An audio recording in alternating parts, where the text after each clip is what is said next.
আজ 13 সেপ্টেম্বর শনিবার সমগ্র বরাক উপত্যকা সহ বিভিন্ন এলাকার খবরগুলি হল। প্রথম খবর, অরুণোদয় পাওয়া হিতকারীদের ব্যাংক অ্যাকাউন্টে চেক করার জন্য 1 টাকা করে আসছে। নতুন অরুণোদয় পাওয়া হিতকারীরা চেক করতে পারেন নিজ নিজ অ্যাকাউন্টে 1 টাকা করে এসেছে কিনা। অরুণোদয় 3.0 শুরু হবে আগামী 17 সেপ্টেম্বর থেকে। সরকারিভাবে পরীক্ষা করার জন্য নতুন অরুণোদয় হিতকারীদের ব্যাংক অ্যাকাউন্টে 1 টাকা করে দেওয়া হচ্ছে। ভারতের প্রধানমন্ত্রী নরেন্দ্র মোদীজির জন্মদিন উপলক্ষে আগামী 17 সেপ্টেম্বর চালু হতে চলেছে অরুণোদয় 3.0 প্রকল্প। সরকারের কর্মীগণ ঘরে ঘরে গিয়ে অরুণোদয় চেক করবেন। ঘরে ঘরে গিয়ে অরুণোদয় সার্ভে করা হবে। নতুন করে 40 লাখ পরিবারকে অরুণোদয় প্রকল্পের অনুদান দেওয়া হবে। এ নিয়ে অসমের মুখ্যমন্ত্রী ডক্টর হেমন্ত বিশ্ব শর্মা ঘোষণা করেছেন। এরই পাশাপাশি আরও জানিয়েছেন আগামী 17 সেপ্টেম্বর থেকে চালু হবে অরুণোদয় অনলাইন পোর্টাল। অরুণোদয় পাওয়া মহিলা বা না পাওয়া মহিলারা এই অনলাইন পোর্টালে আপনাদের অভিমত প্রকাশ করতে পারেন। কোনো অভিযোগ থাকলে এই অনলাইন পোর্টালে গিয়ে অভিযোগ করতে পারেন। এর পরবর্তী খবরটি হলো, প্রধানমন্ত্রী আবাস যোজনার নামে চলছে ভয়ঙ্কর প্রতারণা। মত অভিযোগ উঠল দুলভচড়া উন্নয়ন খণ্ডের প্রধানমন্ত্রী আবাস যোজনা নিয়ে। এক মহিলার ব্যাংক অ্যাকাউন্ট থেকে প্রধানমন্ত্রী আবাস যোজনার 1,30,000 টাকা ট্রান্সফার করে অন্যজনের ব্যাংক অ্যাকাউন্টে নিয়ে গিয়েছেন। এ নিয়ে অভিযোগ প্রকাশ করলেন গৃহহীন মহিলা। অভিযোগ শ্রীভূমি জেলা কমিশনারের কাছে। প্রধানমন্ত্রী আবাস যোজনা পাকা ঘর পাওয়া গৃহহীন মহিলার ব্যাংক অ্যাকাউন্ট থেকে সরকারি ঘরের 1,30,000 টাকা প্রাক্তন গাঁও পঞ্চায়েতের সভানেত্রীর স্বামী ট্রান্সফার করে নিজ ব্যাংক অ্যাকাউন্টে নিয়ে গিয়েছেন বলে অভিযোগ উঠেছে। দুর্লভছড়া উন্নয়ন খণ্ডের বেটারবন গ্রাম পঞ্চায়েতের 1 নম্বর ওয়ার্ডের বাসিন্দা ছায়ারানী নাথের অ্যাকাউন্ট থেকে ট্রান্সফার করা হয়েছে প্রধানমন্ত্রী আবাস যোজনার পাকা ঘরের 1,30,000 টাকা। এর পরবর্তী খবরটি হলো, নিশি কুটুম্বের দলের হানা থামছে না। শ্রীভূমি মিশন রোডে চুরিকাণ্ডে ভয়াবহ পরিস্থিতি। এলাকা জুড়ে চাঞ্চল্য সৃষ্টি হয়েছে। আতঙ্কিতর মধ্যে পড়েছেন স্থানীয় জনগণ। লক্ষাধিক টাকার স্বর্ণ অলংকার হাতিয়ে নিলেন নিশি কুটুম্বের দলেরা। বিকাশ রঞ্জন দেবের বাড়িতে এ ভয়াবহ চুরিকাণ্ডটি হয়। ঘরের ভেন্টিলেটর ভেঙে ঘরে প্রবেশ করেন নিশি কুটুম্বের দলেরা।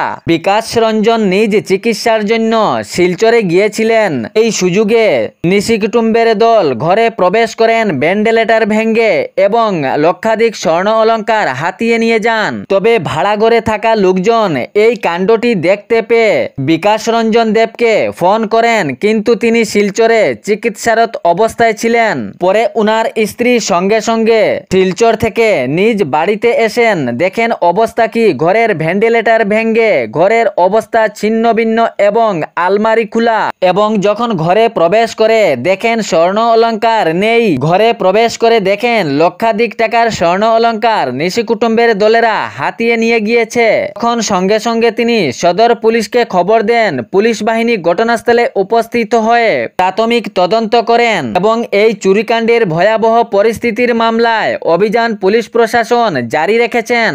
পুলিশ প্রশাসনের তদন্ত জারি চলছে। কে বা কাহারা এরকম ঘটনা করেছে এ নিয়ে জোরদার তদন্ত চালাচ্ছেন সদর পুলিশ বাহিনী। এর পরবর্তী খবরটি হলো, ভয়াবহ কাণ্ড। বদরপুরে আটকা পড়ল বুরখা পড়া এক যুবক। রিস্কাতে চড়ে বদরপুর কুনাপাড়া জামে মসজিদের পাশাপাশি এই যুবক নামে।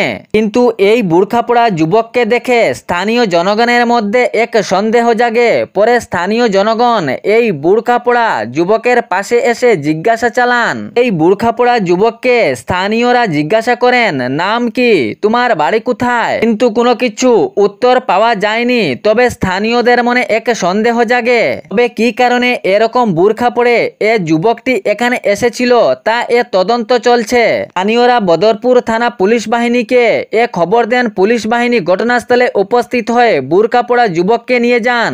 টানা জিজ্ঞাসাবাদে চলছে পুলিশ প্রশাসনের, কিন্তু তা এখনো স্পষ্ট বেরিয়ে আসেনি এ যুবক বুরখা পড়ে কেন এসেছিল এখানে। ঘটনাটি ঘটেছে গত শুক্রবারে। পরবর্তী খবরটি হলো সরকারি হাসপাতালে আভা কার্ড বাধ্যতামূলক। যদি কোনো ব্যক্তির আভা কার্ড না থাকে তাহলে সরকারি হাসপাতালে গিয়ে অনেক অসুবিধার সম্মুখীন হতে পারেন। যার নেই আভা কার্ড তার সরকারি হাসপাতালে হবে অনেক অসুবিধা, মিলবে না সরকারি হাসপাতালের সুবিধা।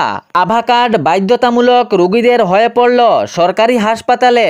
যাহাদের আধার কার্ড নেই সে বিভ্রান্তিতে পড়েছে, তাহাদের মিলছে না আভা কার্ড। এর পরবর্তী খবরটি হলো বিনামূল্যে পাতা সেবন। রামকৃষ্ণনগরে পাতা বাবার আবির্ভাব। হাজার হাজার লোকজন লাইনে দাঁড়িয়ে আছেন পাতা সেবন করার জন্য। পাতা খাওয়ার পর রোগ নিবারণ এমত প্রকাশ পাতা বাবার। 30-35 হাজার লোকের ভিড় প্রতিদিন, নিত্য দাঁড়িয়ে আছেন হাজার হাজার লোক। ত্রিভূমি জেলার রামকৃষ্ণনগরের গড়েরবন্দ গ্রামে এ পাতা বাবার আবির্ভাব। দূর দূরান্ত থেকে পাতা সেবন করার জন্য লোকজন ছুটে আসছেন পাতা বাবার কাছে। এ নিয়ে পুলিশ প্রশাসনের কড়া নজরদারি, বিশৃঙ্খলা রোধ করতে মাঠে পুলিশ প্রশাসন, সাথে সরকারিভাবে অ্যাম্বুলেন্স, শুদ্ধ জলের ব্যবস্থা, পুরুষ ও মহিলাদের আলাদা আলাদা টয়লেট। অসংখ্য জনগণের ভিড় দেখে সময়সীমারও পরিবর্তন করা হয়েছে।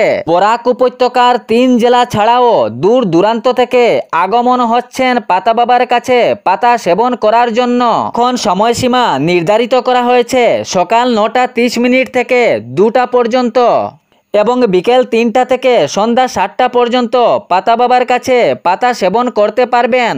এ ছিল আজকের বিশেষ এবং গুরুত্বপূর্ণ সংবাদ। এরকম নিত্য নতুন সংবাদ পাওয়ার জন্য চ্যানেলটি সাবস্ক্রাইব করতে ভুলবেন না এবং ভিডিওটি অবশ্যই শেয়ার করবেন যাতে অন্যজনের কাছে সঠিক সংবাদগুলি পৌঁছায়। ধন্যবাদ।